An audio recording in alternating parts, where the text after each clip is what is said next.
Want to learn some Instagram marketing strategies you can use as a female entrepreneur online? Well, sis, guess what? Instagram called me. Praise God, they called me and actually told me what I need to do to be successful on Instagram, and I'm going to share that info with you. Hey, it's your girl, Steph Rodness, founder and CEO of Godlywood Girl, creator of Godlywood Girl University, and my purpose in life is to connect you with the resources you need to step into your purpose as a faith-based entrepreneur. So if you don't yet know how to get started with your own faith-based business online, make sure you grab my free Christian business toolkit that'll teach you my 3-step framework for starting a Christian business. You can get it for free by going to christianbusinesstoolkit.com.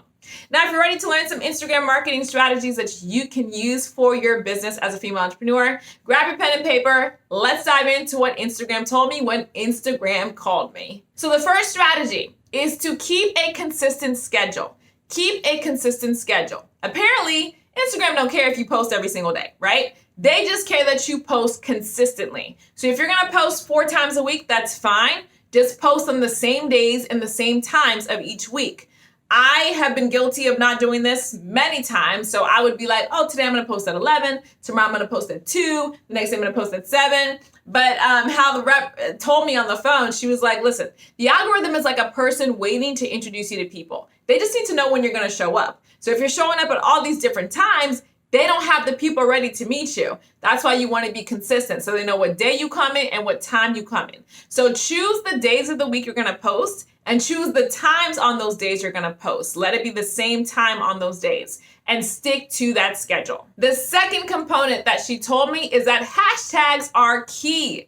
Hashtags are key. She said most people don't realize that hashtags on Instagram are actually code. They're snippets of code. And the algorithm is just one big code, right? So when you use hashtags on your post, it tells the algorithm code where that post should go. Because the algorithm is built and it knows certain people like certain hashtags, are coded with certain hashtags. When I put this type of content in front of that person, they like it more, right? The algorithm knows that. So you just need to tell the algorithm who your post is for, and you do that with your hashtags. Now, she did say don't use 30 hashtags per post. Her recommendation was 10 hashtags per post that you use consistently, right? That kind of describe your business and are your brand. And then 5 that are specific for that piece of content. So for example, here at Godlywood Girl, I teach women of Christ how to step into their God-given purpose as faith-based entrepreneurs. So on my Instagram feed, I share a lot of business tutorials and things like that, but I also do Bible studies and daily devotionals because to me, none of this matters if our relationship with Christ isn't growing. So if I'm posting business content, then I'll do hashtag business, hashtag, things like that. If I'm putting on a daily devotional or something like that, I'll do hashtag business, hashtag Godlywood Girl still, but I'll also put in hashtag daily devotional, hashtag prayer, things like that.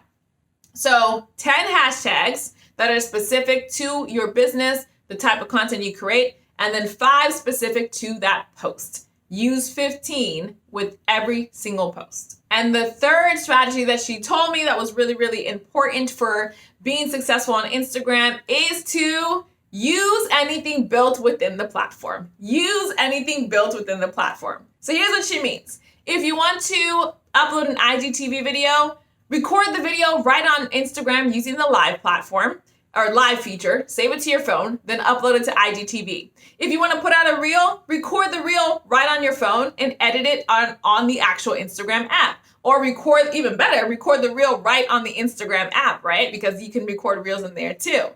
If you are wanting to use filters on a photo, upload the photo to Instagram and use the filters within Instagram. She said that everything built within Instagram is built for the code, is built for the algorithm. So the algorithm recognizes the coding of all the features. If you use stories, if you use reels, if you use their filters, right? They recognize that coding. So whenever you're creating something in-house, the algorithm is going to favor it because it recognizes it more. It knows what that content is. It knows where to place it. So use the features in the app. Right now, as of the time of this recording on Instagram, you can do Instagram stories. You got your Instagram feed. You got Instagram Live. You got Instagram Reels. You got direct messaging. I feel like I'm missing something. Oh, and you got IGTV. Yeah, I think it's 6. You got IGTV as well. So use all of those different types of content because the algorithm likes stuff made within the app. I know. If you're a filmmaker like me, it's a little tough. It's a little tough because, I can put some footage into Adobe Premiere Pro and make it look real nice and put it into the app. But I understand the algorithm likes stuff made in the office. So go ahead and make it in the office and post it on the app. So those are just 3 of the strategies that the Instagram rep told me when she called me about how to be successful on Instagram. I do want to mention, she did say the latest feature is always going to be what the algorithm favors. So as of the time of this recording, Instagram Reels are the latest feature, so the algorithm will favor that. So right now I'm focused a lot on a Reel strategy and using Reels, but that can change any day. So keep this in mind. When you're using Instagram, be flexible. Adapt to the change. Don't resist the change. We don't own the app. We are being given the gift of using this app of reaching 1 billion people for free, right? We literally get the opportunity to connect with 1 billion people for free. So whenever we're using Instagram, approach it with the spirit of, I ain't got to pay to use this anyway. So let me just use the features the way that the app is designed for me to use them so that I can get the results that I want in my business. If you don't know how to use Instagram to make an income, now that's a separate video. Let me know if you want to see that video. But I also have created something for you called the Christian Business Toolkit, and it teaches you my 3-step framework for how you can start your own business online. And when you're reading the ebook, you'll see how you can use Instagram to help you implement the strategy. So get it for free by going to christianbusinesstoolkit.com. You can also check out the video that I recorded on how to start your own business online as a faith-based entrepreneur. Check that out. It'll definitely help you get started as well. So that's it for our YouTube video on, wow, Instagram called me. Instagram marketing strategies you can use as a female entrepreneur. Comment down below. Let me know which one of these strategies you are going to get started with first. And if you're not already subscribed to the channel, make sure you hit that subscription button so you can become part of the Godlywood Girl community. My goal is to create resources that help you step into your purpose as a female entrepreneur.